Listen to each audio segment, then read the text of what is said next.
Au menu du 13h de ce 1er juin, les échos de la 14e conférence des chefs d'État et de gouvernement de l'Organisation de la coopération islamique. Conférence à laquelle prend part le président du FASO. Des précisions sur les sujets en discussion à cette conférence en début de journal. Dans ce journal également, nous irons à la rencontre d'un entrepreneur laveur d'engins, pas comme les autres. Vous allez le voir, Abdul Wahab Saleh, il va de son ingéniosité pour séduire et satisfaire la clientèle. Et puis aux États-Unis, une nouvelle fusillade fait au moins 12 morts dans l'État de Virginie.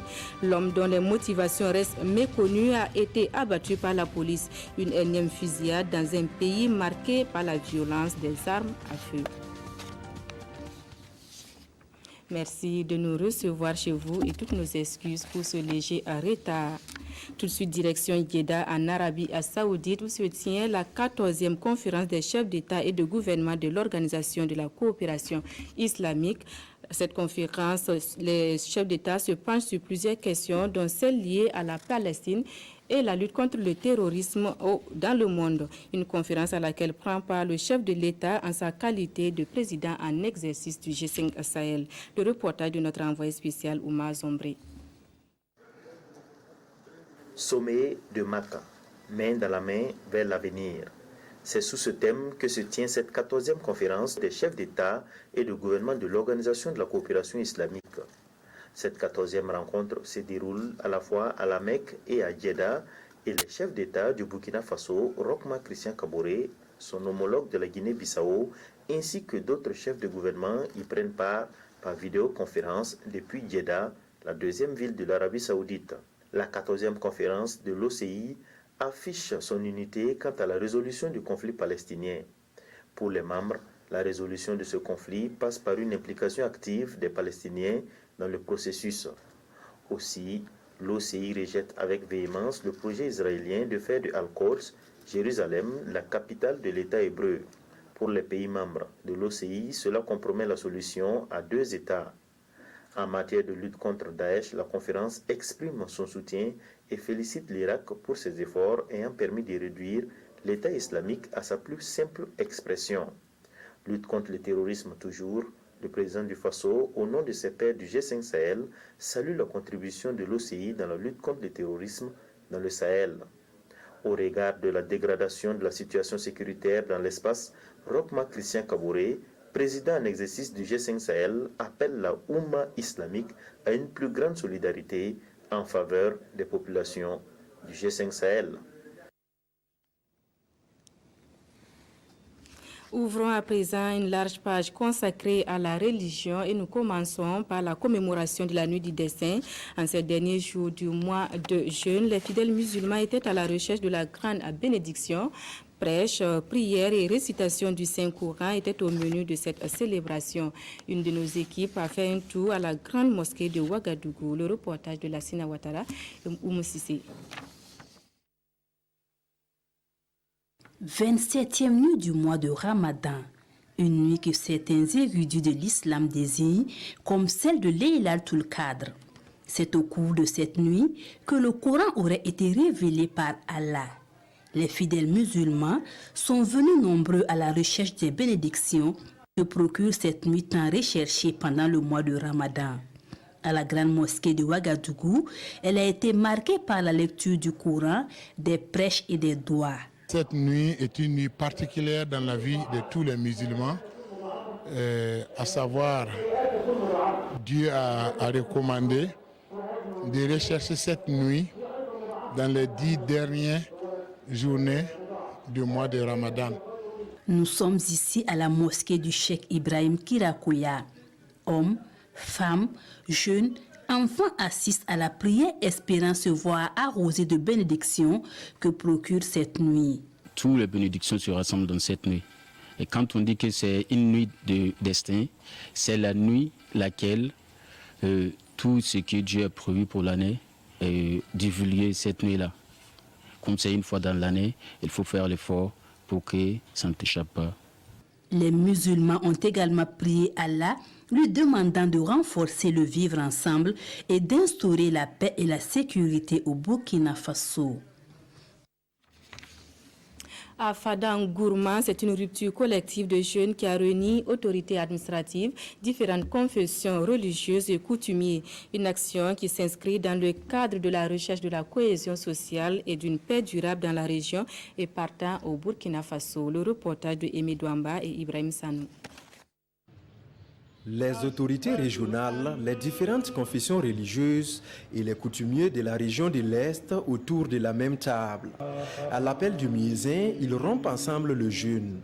Un acte qui participe au renforcement de la cohésion sociale dans un contexte d'insécurité. Nous avons voulu profiter de ce mois béni du Carême et ce dernier vendredi du mois de Carême pour essayer d'inviter l'ensemble des communautés musulmanes et l'ensemble des autres confessions religieuses et les coutumiers pour qu'on puisse accompagner les musulmans pour la rupture de jeûne et pour magnifier la qualité de vivre ensemble, pour rappeler que nous sommes des frères, bien que nous partageons des confessions religieuses différentes, nous pouvons vivre ensemble et porter ensemble ce Burkina qui a besoin de vivre en paix. Une initiative saluée par l'ensemble des confessions religieuses présentes et aussi par les autorités régionales. Ce que le maire a fait aujourd'hui, c'est un grand acte. Venir partager ensemble. Et c'est ce que Dieu nous demande. Aujourd'hui, je vous exhorte, tous les musulmans, à être des artisans de paix, à être miséricordieux comme notre Père Tout-Puissant est miséricordieux. Je remercie ici aussi toutes les autres confessions religieuses qui ont bien voulu faire le déplacement pour dire au maire, monsieur le maire, nous soutenons votre effort de recherche de la cohésion et de la paix sociale. Une séance de prière est faite par les musulmans afin d'implorer la miséricorde du Tout-Puissant en ces mois bénis de Ramadan pour une paix durable au Faso. Autour d'un repas de rupture de jeûne, les militants et sympathisants du mouvement du peuple pour le progrès ont communié hier au sein du siège du parti. Un repas offert par la jeunesse féminine du parti avec en filigrane la recherche de la cohésion sociale au Burkina Faso et au sein du parti. Roger Kam et Abdelaziz Yagibou. Ouagadougou s'engouffre sous le couvert du crépuscule au moment où l'appel du muezzin retentit du haut d'un minaret non loin de là. C'est l'heure de l'iftar, le repas de rupture du jeûne au siège du mouvement du peuple pour le progrès, 6 au quartier Ouidi. Au menu, des fruits, des jus, des dérivés sucrés, mais aussi des plats de résistance permettant de se refaire rapidement le plein d'énergie après une journée de privation. Moment de partage empreint de convivialité et de spiritualité. C'est un festin offert par la jeunesse féminine du parti. Le but, consolider la fibre de la fraternité et de la solidarité entre militants et sympathisants. Le mois de Ramadan, c'est un mois de partage, de pardon. Vous voyez, peut-être qu'il y a d'autres qui ne se saluaient pas ce soir, on est obligé de se faire des accolades, de se dire bonsoir. Voilà, en fait, l'initiative, c'est la cohésion et le partage. Voilà. Au niveau du parti, nous ne pouvons que vraiment apprécier et souhaiter de telles initiatives, que ça se réitère, parce que ce sont des signes de cohésion. Elles ont besoin de raffermir ces liens de cohésion entre elles pour qu'elles puissent, en tout cas dans ce dynamisme-là, servir du côté aussi de la prière, les actions qui sont faites au niveau du parti. Fin de journée du dernier vendredi du mois de Ramadan. Moment très prisé mis à profit par les jeûneurs ici conviés pour prier pour un Burkina paisible et prospère où se renforce au quotidien le vivre ensemble.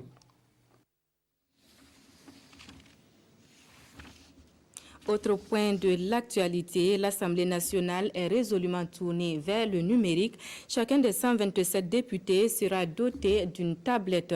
Ces nouveaux équipements viennent d'être acquis grâce au soutien de plusieurs partenaires techniques et financiers. Tout en facilitant le travail parlementaire, ces équipements devraient également réduire la consommation de papier. Images et commentaires de la remise des équipements avec Jean-Eudes Bayala et Vincent Kendribiogo. L'Assemblée nationale veut passer au numérique dans le travail parlementaire. Les 127 députés bénéficient chacun de la dotation d'une tablette. Des iPads acquis dans le cadre du programme commun d'appui à l'Assemblée nationale pour un coût d'environ 50 millions de francs CFA, financé par l'Union européenne, la Suède et la Suisse. Regardez l'hémicycle, on est en train déjà de faire des installations et des essais pour que nous puissions utiliser le vote numérique. Donc c'est un pas de géant que le Parlement fait, que les députés font dans le cadre de l'utilisation de cet outil indispensable qui permet aussi de réduire de façon drastique la facture en papier et même en temps. Ces équipements seront suivis de formation des députés pour un meilleur usage de leurs nouveaux outils de travail. Les présidents des différents groupes parlementaires ont participé à la réception des tablettes. Dans la région du Sud-Ouest, une pleine implication de la police nationale est sollicitée pour lutter efficacement contre l'excision qui y a la peau dure. Une cinquantaine d'agents issus des 4 directions provinciales de la police sont outillés sur la problématique de la lutte contre l'excision. Le reportage de Madou Ouedraogo et Amidou Kipsinana. Les mutilations génitales féminines, un phénomène aux conséquences dramatiques et dommageables pour les femmes et la jeune fille. Parmi les acteurs de première ligne dans la lutte contre ce fléau, les forces de défense et de sécurité. Renforcer l'implication active des forces de police dans la lutte contre l'excision, c'est donc l'objectif de cette formation au profit de la cinquantaine de commissaires et éléments des 4 directions provinciales de la police nationale du Sud-Ouest. Suite à la persistance du phénomène, nous avons l'impérieux devoir d'apporter des réponses adéquates à cet acte criminel en vue de sauver la vie d'innocentes jeunes filles. C'est ainsi que la police nationale, en partenariat avec l'ONG Plan Burkina et la direction régionale de l'action sociale, a initié cette formation au profit de ses agents. Il y a un adage qui dit qu'avec un seul doigt, on ne peut ramasser de la farine. Et avec plusieurs doigts, peut-être avec toute la main, on pourra ramasser la farine. C'est pour dire que désormais, nous voulons que les forces de l'ordre de sécurité se joignent à nous pour cette lutte. La procédure policière en matière d'excision, la synergie de travail en réseau et les propositions d'action pour le succès de la lutte au niveau sécuritaire sont entre autres les modules développés au cours de cette formation. Il y a des modules qui sont spécifiques aux interventions des services de la police, voilà, en cas de MGF, mais il y a aussi un module sur l'état des lieux de la pratique de l'excision au niveau du Burkina Faso et très particulièrement dans notre région. Cette formation se tient au moment où le Sud-Ouest fait face à une recrudescence de l'excision. Les cas les plus récents ont été signalés en janvier dernier dans les localités de Kamti, Périba et Tiankoura. Le bureau burkinabé du droit d'auteur présente la chaîne, aux acteurs de la chaîne musicale burkinabé le projet renforcement de la filière musicale et ses nouveaux modèles économiques. Un projet exécuté au Burkina Faso et dans 3 autres pays de l'UEMOA. En 30 mois, le projet devrait permettre une meilleure gestion de la filière musicale. Des précisions avec Paul David Bambara et Abdul Rasmani Zongou. Le BBDA, Bureau burkinabé du droit d'auteur, vient de bénéficier d'un nouveau projet dénommé « Renforcement de la filière musique et ses nouveaux modèles économiques au Burkina Faso et dans certains pays de l'UEMOA ». Présenté à la grande famille des artistes, le projet est piloté par l'Organisation mondiale de la propriété intellectuelle en vue de la valorisation du marché numérique de la musique au Burkina Faso. Le projet va se déployer pour une période de 30 mois, donc de 2020 à 2022. Et il sera donc parsemé d'activités. L'une des premières activités, c'est d'abord une activité exploratoire.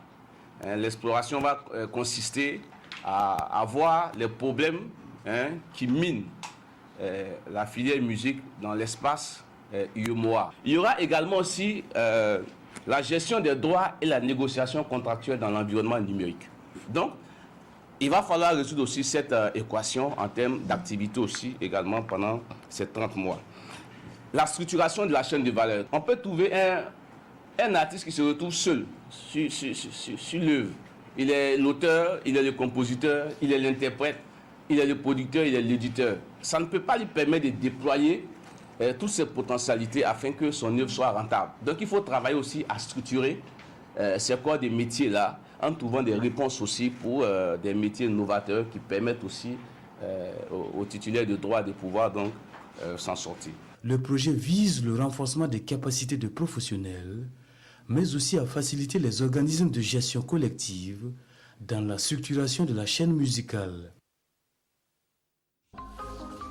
Allons à présent à la rencontre d'un jeune entrepreneur. Abdul Wahab Zaleh est un laveur d'engins, pas comme les autres. Ambulant, il est et il y gagne très bien sa vie, nous disent Martin Zerbo et Ismaël Satounet Paris. Il se déplace partout pour faire le boulot, pourvu qu'on sollicite ses services. Chaque matin, avec son équipe, il va à la rencontre de ses clients habituels et aussi conquérir d'autres. Abdul Wahab Zaleh a fait du lavage de véhicules et de motos son métier. Et pour plus d'efficacité, il innove en faisant le lavage ambulant. J'ai commencé à laver sur le boulevard. Voilà, un peu, bon. Parce que j'ai payé un tricycle pour pouvoir me déplacer, aller laver chez les clients. Au lieu qu'ils viennent jusqu'à chez moi au travail, actuellement les gens n'ont pas assez l'état. Donc avec le véhicule, quand on m'appelle, 10 minutes c'est trop, je suis là-bas. L'entrepreneur offre plusieurs types de services en fonction des besoins de son client. Et cette activité lui permet de tirer son épingle du jeu. Quand le client vient chez moi au service lui-même, là le prix je le fais à 2000 par voiture. Mais quand je pars derrière lui, j'ajoute 1000 francs pour le transport. Donc ça me fait 3000 par voiture. Et ça dépend de quel type de lavage aussi. Bon, souvent tu peux travailler à avoir 75 000, tu peux travailler à avoir 60 000, souvent tu peux avoir 50 000. Les jours, ça ne va pas, peut-être 35 000 jusqu'à 40 000 par jour. Aujourd'hui, Abdul Wahab Zaleh emploie une vingtaine de jeunes dans son entreprise. Et au regard de cet effectif important, il organise le travail par équipe. Ceux qui sont là en train de travailler comme ça, ils ont travaillé semaine passée. Ils vont se reposer demain. Une autre équipe va prendre encore. Jusqu'à lundi, ils vont déposer. C'est pas comme ça que je travaille. Pour que chacun puisse travailler. Pour commencer le lavage, là, ça vaut 10 ans, on est ensemble. Ouais, on travaille un peu, on gagne pour nous, ça va un peu. Quoi. Quand je viens le matin, parfois on peut gagner 5 000, 4 000, 3 000 comme ça. Alors ouais, ça me suffit quoi. Sur le terrain, l'entrepreneur fait de la satisfaction de sa clientèle son cheval de bataille. Très fois de voir ça, mais c'est très... J'ai trop apprécié. Et puis il aime le travail qu'il fait, il aime ça. C'est vraiment... bien. Je suis à Ouaga en tout cas, mais je n'ai jamais vu ça. Actuellement même, je peux dire on est débordé par le travail. Quand tu arrives dans un quartier, tu es en train de laver, on t'appelle dans un autre quartier. Il faut que tu brûles les mains en entente pour pouvoir finir ça pour aller là-bas. Abdul Wahab Zaleh a en perspective d'autres innovations pour mieux satisfaire ses clients. Il encourage les jeunes au chômage à lui emboîter le pas. Hors de chez nous, une nouvelle fusillade a fait au moins 12 morts aux États-Unis. Un employé des services municipaux aurait ouvert le feu dans un bâtiment avant d'être abattu par la police. Une nouvelle tuerie qui porte à 155 le nombre de tueries de masse, faisant au moins 164 morts aux États-Unis. Une nouvelle fusillade au pays où les armes à feu sont en vente libre. Un employé des services municipaux d'une station balnéaire de la côte est des États-Unis a tué 12 personnes vendredi dans un bâtiment de la ville avant d'être abattu par la police. Cela s'est produit à Virginia Beach, 450 000 habitants, à 300 km de la capitale fédérale, Washington. Les policiers ont investi l'immeuble. En entendant les coups de feu, ils ont pu localiser l'étage où le suspect était en train de commettre son carnage. Ils ont tiré sur lui. Et je peux vous assurer que ça a été une longue bataille entre ces 4 officiers et le suspect. Les lieux de la fusillade s'apparentent à une zone de guerre, a ajouté le chef de la police. Ça m'a semblé durer une éternité, a raconté cette jeune femme qui se trouvait dans le bâtiment. On a entendu quelqu'un tirer, on s'est barricadé dans nos bureaux pour se protéger. J'ai appelé le numéro d'urgence, le 911. Je leur ai demandé d'arriver aussi vite que possible. On dénombre 150 fusillades ayant fait plus de 4 victimes blessées ou décédées depuis le début de l'année aux États-Unis.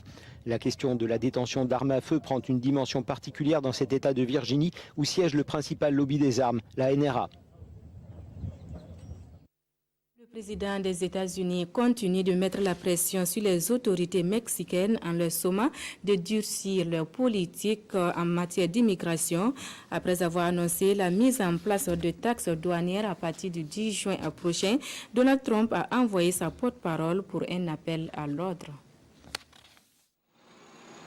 Le président des États-Unis met la pression, une pression commerciale sur son homologue mexicain Andrés Manuel López Obrador pour que celui-ci durcisse sa politique migratoire, et ce bien que le Mexique assure avoir multiplié les interpellations depuis le début de l'année. Donald Trump a annoncé jeudi la mise en place de taxes douanières à partir du 10 juin et il a envoyé sa porte-parole Sarah Sanders pour un rappel à l'ordre. Cela fait des mois que nous lançons des avertissements aux Mexicains. Nous ne cessons de leur demander de faire plus contre les migrants. N'oubliez pas qu'il faut en moyenne 21 jours à un migrant pour passer la frontière entre nos deux pays.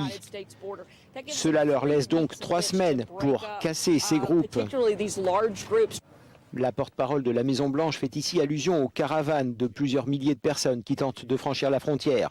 Elles constituent une menace pour la sécurité nationale, selon Donald Trump. Nous allons agir avec prudence et avec respect à l'égard des autorités des États-Unis.